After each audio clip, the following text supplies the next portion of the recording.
Hello guys, Assalamualaikum dan welcome back to Rotten Eggs Podcast. Apa khabar telur-telur sekalian? Saya harap anda semua dalam keadaan sihat, dan kepada siapa yang masih lagi belum subscribe, saya harap anda boleh tekan butang subscribe dan belanja saya satu like, okay? Hari ini saya nak bawa anda terbang ke Bali pada tahun 2026 pada hari Valentine, 14 hari bulan Februari. Okey, korang bayangkan korang tengah lepak dekat atas bot dekat kawasan laut dekat Bali, antara tempat yang paling lawa dekat dunia ni, dengan air laut yang warna turquoise, yang gila babi cantik punya. Matahari pun mula orang kata dah memancar cantik, dan dekat sebelah korang pula adalah girlfriend korang yang tengah gelak-gelak ni. Jenis gelak yang korang nak dengar sampai korang tutup mata lah senang cerita. Dan korang dengan kawan-kawan korang, muda, ada duit, ada masa. Memang orang kata momen yang menjadi impian setiap orang dengan korang yang tengah live the life to the fullest. Secara tiba-tiba girlfriend korang ni keluarkan phone dia, snap gambar, lepas tu upload dekat Instagram dia. Ditujukan khas untuk 200,000 follower dia yang memang tengah skodeng hidup mewah korang ni. Dan dekat dalam caption gambar tu bertulis fuck 14 February. Okay, I love you every day, dia cakap. Siap ada emoji hati berwarna hitam. Dan orang lain yang tengah tengok, tengah scroll ni, senyum. Cantiknya couple ni, very sweet, bla bla bla, this and that, bertuahnya hidup kau dan itu. Dan dalam ramai-ramai yang tengah tengok tu, ada satu individu yang tak pernah senyum pun. Dia tengok dengan penuh rasa marah. Dan daripada situlah kisah kita akan bermula. Tapi ending dia ni lain sikit. Okay, sebab apa? 11 hari selepas pada tu, satu badan hancur, dimutilate ataupun dikerat bertaburan di sepanjang pantai timur Bali. Dan ini adalah kisah benar berkenaan dengan kes penculikan di Bali.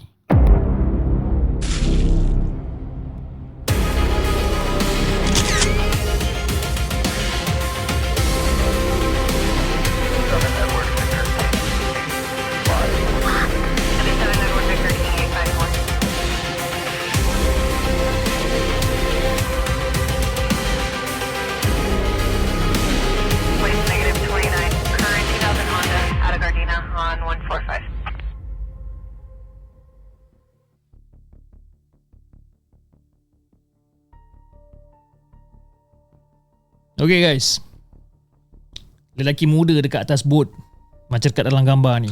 Okay, nama dia adalah Igor Komarov yang berusia 28 tahun, yang berasalnya daripada Ukraine. Dan girlfriend dia pula adalah Eva Mishalova, seorang beauty and fashion influencer yang juga kerja sebagai model. Kerja Eva ni pula, dia suka upload hidup dia secara real time untuk followers-followers setia dia.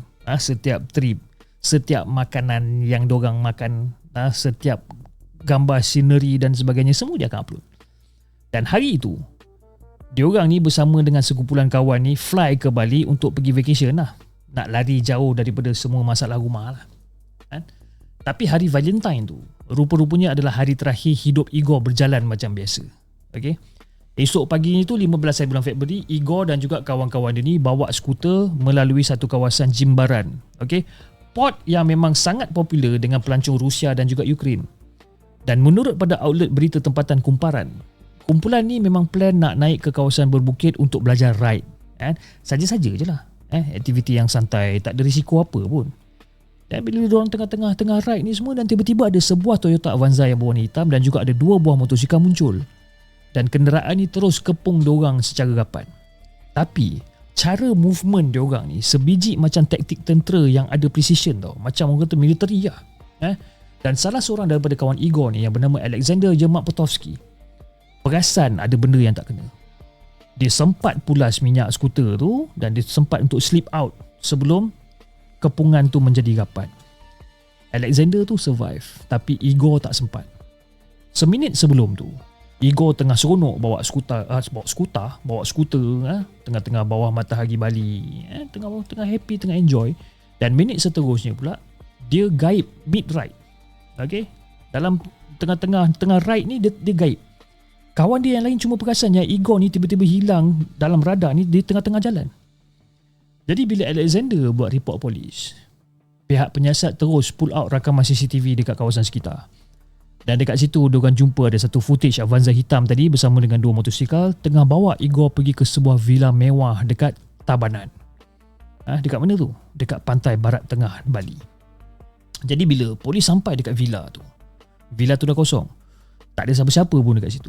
Yang cuma ada apa tau? Ada phone, ada beg yang dipercayai milik Igor, dan juga ada banyak gila kesan darah. Banyak. Jadi persoalan ni sekarang ni, siapa sebenarnya Igor Komarov ni? Dan kenapa orang sanggup buat sampai macam ni sekali untuk culik dia ni? sampai to go to this extent untuk culik dia ni. Igor ni guys, rupa-rupanya adalah anak kepada Sergei Komarov. Sergei ni adalah figure yang besar, yang sangat powerful dan juga banyak connection dekat Dnipro Ukraine. Okay? Nama dia ni kerap naik dekat media sosial tempatan ataupun dekat media tempatan sebabkan business influence dia dan juga hubungan rapat dia dengan orang-orang politik, orang-orang politik kelas atasan ni lah. Bukan tu je, banyak laporan juga mengaitkan bahawa bapa Igor ni dengan underworld. Media siap labelkan bapa dia ni sebagai mafia boss ataupun the crime lord. Walaupun itu semua rekod saja, tapi dia tak pernah disabitkan dengan apa-apa jenayah sekalipun. Jadi, okey, korang ingat tak kawan Igor yang sempat escape tadi tu? Alexander Yermak-Potocki. Mamat Alexander ni pun bukan calang-calang orang. Dia ni anak kepada siapa tau? Alexander Narek-Potocki. Alexander ni siapa? Dia adalah seorang lagi figura notorious yang reputasi dia sama naik macam bapa si Igor ni. Kita dah tahu konteksnya. Hantaran Instagram romantik hari Valentine oleh girlfriend Igor ni tadi tu sekarang dah berubah maksud. Dia bukan lagi sekadar gambar vacation yang comel, tapi dia dah jadi macam breadcrumb trails. Okay? Satu hadiah buat musuh yang tengah tunggu masa yang sesuai untuk kutip si Igor ni jauh daripada rumah. Dekat kawasan yang terpencil, dekat tempat yang tak boleh, orang kata yang dia tak boleh nak call sesiapa untuk minta tolong, tak boleh. Sebabkan apa tau? Sebab posting Eva tu dia bagi exactly apa yang musuh perlukan. Bukan setakat confirmation yang Igor ada dekat Bali, tapi siap dengan location, itinerary dan juga jaminan bahawa Igor tengah relax, tengah have a good time dekat situ. Eva siap letak geolocation tag sekali. Dan security expert pun dah bertahun-tahun bagi amaran pasal bahayanya real time posting ni. Tapi girlfriend Igor ni nampaknya sama ada dia tak tahu ataupun dia memang tak ambil peduli. Senang cerita macam tu lah. Jadi mula-mula orang ingatkan kes ni adalah kes penculikan yang biasa. Tapi beberapa hari selepas pada tu, ada satu video muncul. Sekitar 21 hingga 22 Februari tu, ada satu klip video yang menggegarkan. Mula tersebar dekat saluran Telegram yang bernama Mesh. Dan dekat dalam video tu, rupa Igor dah macam bagai babe, muka dia bengkak, mata dia lebam, dekat kulit dia ada darah kering. Dan yang paling ngeri, tangan kiri dia dah tak nampak tapak tangan guys. Yang ada cuma orang kata macam darah dan juga dibalut dengan bandage. Okay? Dan message tu ditujukan khas kepada keluarga dia, terutamanya bapa dia. Jadi Igor pandang direct dekat kamera dan bercakap selama 3 minit dengan nada suara yang penuh careful, macam orang yang terpaksa pilih setiap perkataan di bawah extreme pressure. Okay? Dan dia juga cakap yang dia dipaksa untuk orang kata makan dadah. Dia dipaksa. Dan dekat dalam monolog tu, Igor describe satu persatu torture yang dia lalui. Rusuk dia kena pukul berulang kali, kaki dia patah, sebahagian daripada limb dia kena potong. Dan dia kata penculik ni ada connection dengan satu organisasi jenayah dekat Ukraine. Dan dia orang tuduh bapa Igor iaitu Sergei Komarov dah curi $10 juta duit organisasi, dan ini adalah cara diorang nak minta balik ataupun nak collect balik duit $10 juta ni. Tapi ni jalan cerita ni ada twist dia. Dia ada twist bila video kedua pula tersebar. Dalam video yang kedua ni pula, Igor sendiri seolah-olah macam confess yang dia secara peribadi sebenarnya menjalankan satu network fraudulent call center ataupun pusat scam yang menyasarkan warga-warga Rusia. Taktik dia macam mana? Dia menjadi pegawai keselamatan bank, cerita macam-macam untuk curi duit orang. Dan Igor kata dia boleh earn lebih kurang dalam $15,000 untuk satu center je. Dan semua center ni berjalan di bawah protection Narek-Potocki. Okay? Jadi Igor, dia ni mungkin bukanlah kata sekadar anak yang innocent yang terperangkap dalam dunia bapa dia, tapi dia juga mungkin adalah direct player dalam industri scam ni. Tapi korang kena ingat confession ni dibuat waktu dia tengah kena seksa tegur. Jadi kita tak boleh terima secara bulat-bulat at surface value Tak boleh.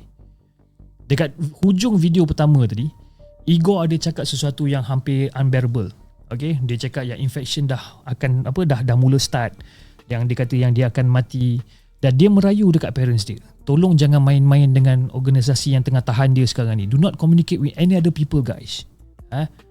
Jangan pakai orang tengah, jangan lapor kepada polis. Korang settle lah secara senyap-senyap, bayarlah duit 10 juta tu dan bawa lah dia balik. Dia sanggup serah segala benda asalkan dia dapat balik. Tapi adakah benda tu dijawab? Ataupun panggilan tu dijawab? Kita tak tahu. Tapi apa yang pasti, kalau ada apa-apa yang berlaku selepas pada tu, benda tu semua dah terlambat lah. Okay. Jadi pada 26 hari bulan Februari, penduduk dekat area Pantai Ketewel daerah Ginyar ni perasan ada benda pelik dekat tepi pantai. Jadi bila polis sampai dan cek dekat situ, investigator jumpa sesuatu yang sahkan semua ketakutan yang paling teruk. Okay? Iaitu human remains. Mangsa tu ataupun mayat tu dikerat-kerat dan bersepah dekat kawasan tu. Ada sebahagian daripada kepala, ada torso, ada tangan, ada kaki, semua dipercayai milik mangsa yang sama. Tapi sebelum pada tu, ada laporan juga kata bahawa sebahagian remains termasuk kepala yang dipotong, kaki, sebahagian daripada torso ditemui dekat Sungai Was daerah Ubud pada 27 Februari. Yang menambahkan lagi spekulasi awal yang remains tu adalah milik Igor. Sebabkan apa tau? Sebab keadaan lembap dekat kawasan tu, proses perebutan menjadi sangat cepat dan menyusahkan orang kata visual identification. Tapi investigator ada satu lead utama iaitu tattoo. Kalau korang tengok balik gambar dia betul-betul, Igor dia ada satu tattoo dekat badan dia. Okay? Satu tattoo dekat badan dia yang memang itu adalah Igor. Jadi polis apa yang dia buat, dia ambil sampel tulang. Okay? Gigi geraham, tulang collarbone, tulang peha, rusuk, jari, dan hantar ke Makmal Forensik Nasional. Bila diorang buat kajian ataupun buat check, result dah keluar. Bila result keluar menunjukkan bahawa kromosom tu adalah kromosom XY. Kromosom XY adalah lelaki dan confirm mangsa tu adalah lelaki. Jadi bila diorang bandingkan pula dengan darah yang diorang jumpai dekat dalam Avanza hitam, dekat Villa Tabanan dan juga profil DNA Mak Igor tu sendiri, keputusan dia sangat-sangat tepat guys. Jadi berdasarkan kepada kinship index calculation, probability yang remains tu adalah milik Igor Komarov adalah 99.99%. Confirm mayat yang dikerat-kerat dekat pantai tu Igor yang punya. Igor kena culik pada waktu siang. Kena culik atas skuter. Dibawa ke villa, ditahan, diseksa, dibunuh dengan kejam. Dia berusia 28 tahun guys. Okay. Jadi siapa dalang utama kes ni? Sebenarnya sebelum semua keratan-keratan ataupun kepingan-kepingan manusia ni dijumpai dekat pantai tu confirm menjadi milik Igor ni, polis dah jumpa lagi satu lead yang signifikan. Pada 23 hari bulan Februari, ada seorang lelaki yang dikenali sebagai C kena tangkap dekat sebuah hotel dekat Nusa Tenggara Barat. Dia ditangkap bukan disebabkan atas kes penculikan, tapi disebabkan menggunakan pasport palsu untuk sewa kenderaan, iaitu sebuah Toyota Avanza hitam dan juga 2 buah motosikal daripada car rental business dekat area Badung. Jadi bila dia kena soal siasat, dia beritahu yang dia cuma dibayar 6 juta rupiah, iaitu sekitar 350 USD, untuk tolong sewakan kenderaan tu guna nama dia bagi pihak orang lain. Dan dia claim dia langsung tak tahu apa-apa langsung, orang kata pasal kereta tu, dia tak tahu apa-apa. Apa benda yang diorang nak buat dengan kereta tu dia tak tahu. Dia tahu dia sewakan kereta, dia dapat 6 juta rupiah. Jadi bila polis semak rekod, diorang terus recognize kereta dan juga nombor plate tu matching exactly sama dengan kereta yang diorang nampak dekat dalam CCTV footage hari penculikan Igor. Malah GPS yang dipasang dekat dalam kereta tu pun tunjuk koordinat yang tepat dan juga lokasi yang tepat penculikan Igor ni berlaku. Jadi daripada situ, polis Bali meluaskan lagi pencarian dan mengesan lagi beberapa orang suspek warga asing. Nama-nama diorang ni terus masuk dalam senarai wanted dan polis Bali siap request bantuan daripada Interpol untuk keluarkan satu red notice.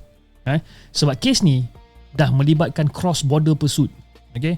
Ada high chance yang mengatakan bahawa 4 daripada suspek tu dah lari ke bahagian lain dekat Indonesia, mana lagi 2 orang masih dipercayai menyorok dekat Kepulauan Bali tu. Jadi untuk buat pengejaran ni lagi complicated, pihak authorities mendedahkan bahawa suspek-suspek ni didakwa masuk Indonesia menggunakan multiple passport.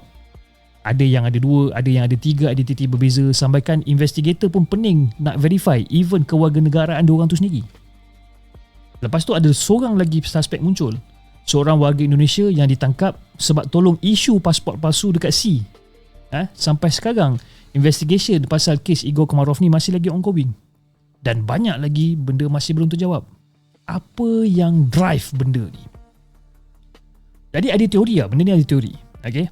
Ada seorang cyber security expert daripada Russia, nama dia Igor Bedrov. Dia bagi satu interview dekat saluran media Rusia.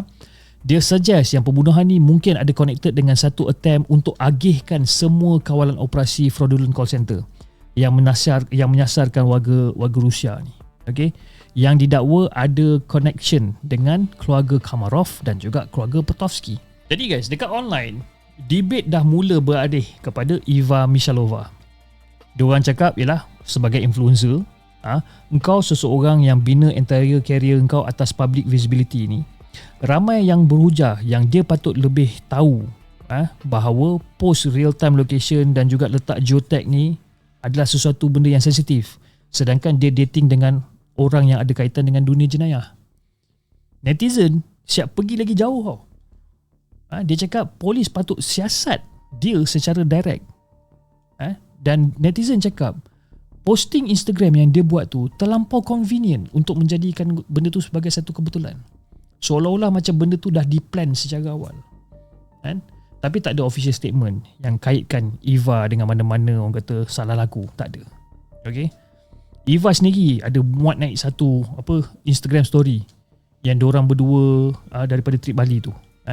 Dekat Instagram story tu dia tulis, I know for sure you will see it. Dia tulis kat situ. Dan tak lama lepas tu dia ada kongsi satu klip yang dia tengah breakdown dengan menangis, mata bengkak dan sebagainya dekat depan kamera.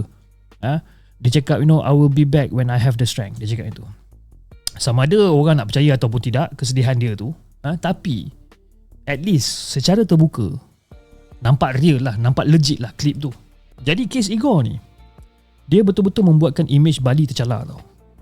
Tapi ini definitely bukan kali pertama Pulau Syurga ni jadi scene untuk sesuatu yang lebih gelap. Aku masih ingat lagi satu kes lepas pada waktu COVID. Kerajaan Indonesia buka border seluas-luasnya untuk pelancong international untuk masuk dan untuk naikkan balik ekonomi tempatan. Tapi instead of stablekan ekonomi je, pulau tu perlahan-lahan dipenuhi oleh international buyers yang menyambar hartanah-hartanah dekat situ. Dan jumlah jenayah yang melibatkan warga asing naik 45% guys. Naik 45% dalam tahun 2025 je. Jadi apa korang anggap ataupun apa yang korang fikir tentang kes ni sebenarnya? Apa yang terjadi sebenarnya dengan Igor Komarov ni? Kenapa penculikan dia sampai macam tu sekali? Adakah dua mob boss ni ada masalah?